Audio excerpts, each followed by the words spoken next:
Hey there, Eric. Yes, I'm here in Arlington where we just heard a press conference here. You can see the setup from the Amistad Project, which is with the Thomas More Society. And they had some witnesses on stage who were alleging that potentially hundreds of thousands of ballots were affected, possibly fraudulently. They alleged there was a truck driver who worked in Pennsylvania who was alleging that there were ballots that apparently originated in the state of New York and were carried across state lines illegally to then presumably be counted in the state of Pennsylvania when they should not have been counted if they were from another state. There was also a witness who was from Wisconsin who said up to 100,000 ballots were allegedly backdated, that they had been received. This was a subcontractor for the United States Postal Service in Wisconsin who alleged that up to 100,000 ballots were backdated that had been received on November 4th but were backdated to November 3rd in order to make the deadline for Election Day. And running this whole project here is Phil Klein. He joins me now. Phil, what was the biggest takeaway that you want people to get from this event? Well, that there is substantial evidence of fraud, and the fraud and the evidence is massive. These are eyewitnesses.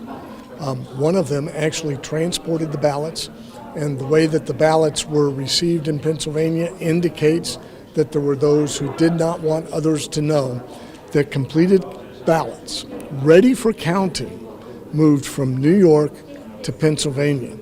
Hundreds of thousands. So when you say ready to be counted, they were removed from an envelope, there was no seal, or was there no? They were all stacked up in bulk mail trays vertically so that it would be easy to carry them into the counting center. And then, in fact, you have eyewitness testimony and photographs of those very same types of trays being inserted into the counting stream in Delaware County on November 5th. So this evidence deserves extensive investigation. Moreover, our witness that spoke about transporting these ballots was corroborated by somebody who actually is up at that postal facility who said this happened multiple times. So you have hundreds of thousands. He carried in one load between 130 to 280,000 ballots into Pennsylvania, and this happened multiple times. It's deeply concerning.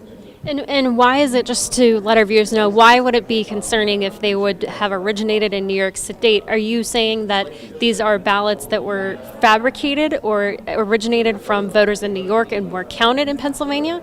No, if you consider how the ballots would flow through the mail, the legitimate ballot a person would cast and then they would drop it in a mailbox or whatever, and it would never find its way from one state 2 states away. Now, there are some areas where the central processing center along the borders might move it across the state line and back. But we're talking over 200 miles, from New York down to Pennsylvania. And not only that, this postal facility does not receive mail. Where he picked up this load, they have no equipment to process mail. They're not supposed to have this type of mail. And our experts say that's how you insert mail fraudulently into the stream, is you pick a facility like this. And they told us that before we told them this story. And they said, my gosh, that's exactly how you do it. This mail should have never been in New York at that facility. And no ballot should travel from New York to Pennsylvania to be counted, much less hundreds of thousands of them. So what is your assessment then on how this actually happened? Where did these ballots come from? Are they from actual Pennsylvania voters, or are they from New York voters? I mean, what is your sense on these ballots? And because we're talking upwards of 288,000 ballots, at least in this one truck driver's story, and you said there have been other stories with other truck drivers as well. But in terms of manufacturing cold hundreds of thousands of ballots without detection, how would that have been even possible? It's not that difficult. In fact, the ballot design and so forth is in the hands of a lot of private parties. But you have a good question, and the way we answer that question is to get the ballots. You know, I could speculate with you all day. I don't believe that there's any valid reason for a Pennsylvania voter to have much less hundreds of thousands of their ballots go up to New York to a postal facility that doesn't process mail to be shipped back to Pennsylvania.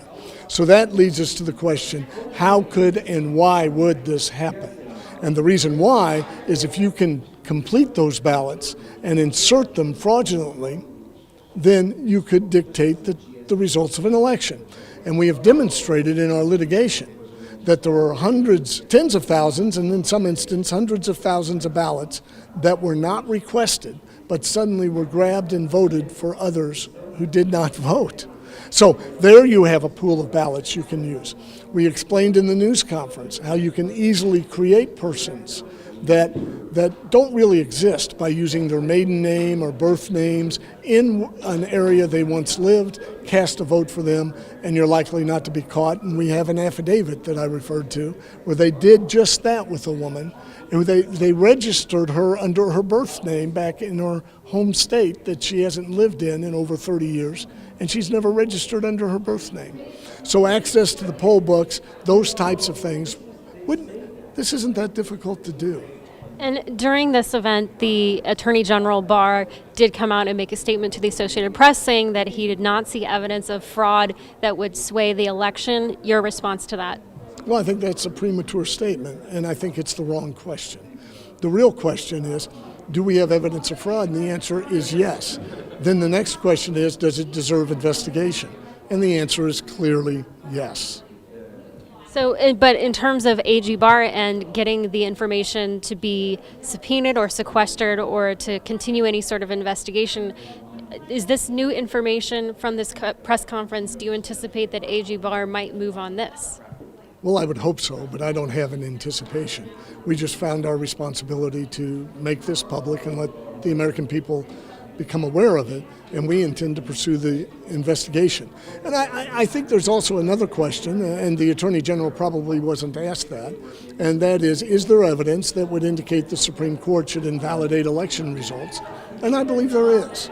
That's a different question than whether it would change the outcome. The question is this: did we have an integral election where we are confident that the result reflected the will of the people? The answer to that question is no. So what should we do about it? And I want to turn to Wisconsin, where you had your testimony of the postal worker, the contractor of the Postal Service, who was on stage here, and you said that he's given his testimony over to authorities, and he said that he had 100,000 ballots that he heard from two different postal workers that were backdated to meet the deadline. These postal or these ballots apparently, according to his statement, came in very early in the morning. Is there evidence to say, well, they had arrived and they just needed to be counted at that point because they had arrived and it was early in the morning, and arguably they arrived at the facility before midnight? Well, there's a lot of evidence that indicates that's not the case. And the reason of that is twofold. First of all, the very statements of the people who spoke with them. First, they claimed that he had forgotten ballots when he had not. That was a ruse to be able to say that they suddenly found ballots that were not there and inject them into the process. Secondly, he was told by two separate people that the ballots were rounded up on November 4th, which is the day after the election. And the law is clear, they have to be at the counting facility by 8 p.m. on November 3rd. So backdating the ballots is a federal crime. And why would you backdate something and commit a crime if you didn't feel it was necessary? So there's a lot of evidence indicating that this was likely a fraudulent infusion of ballots. So, and how would you go about proving that, though, that these were backdated? Is there a way for you to prove that they were backdated? Well, there's a lot of ways. Postal facilities have cameras. There are personnel in postal facilities that need to be asked questions. These type of investigations take time. And when you're looking at a criminal investigation, it takes a longer period of time. That really, this election season, post-election, doesn't allow sufficient time to fully develop that evidence. So again, it's evidence of the wrong question. If you want to convict somebody, I have to prove with the confidence of a unanimous jury that they believe they committed the crime beyond a reasonable doubt. That's not the standard with elections. The standard with elections is really, do the people who have the responsibility of running it and do the people who have the responsibility of reviewing it believe the election was conducted properly? That's the standard. And the answer is no. In fact, there's overwhelming evidence that there were intentional violations of the law by election officials. They admit as much. and kicking people out of the counting room and so forth. So those who are considering this should not consider, do we have evidence to convict somebody of fraud? That's the wrong question. Do we have confidence in the way the election was run? And the answer is no.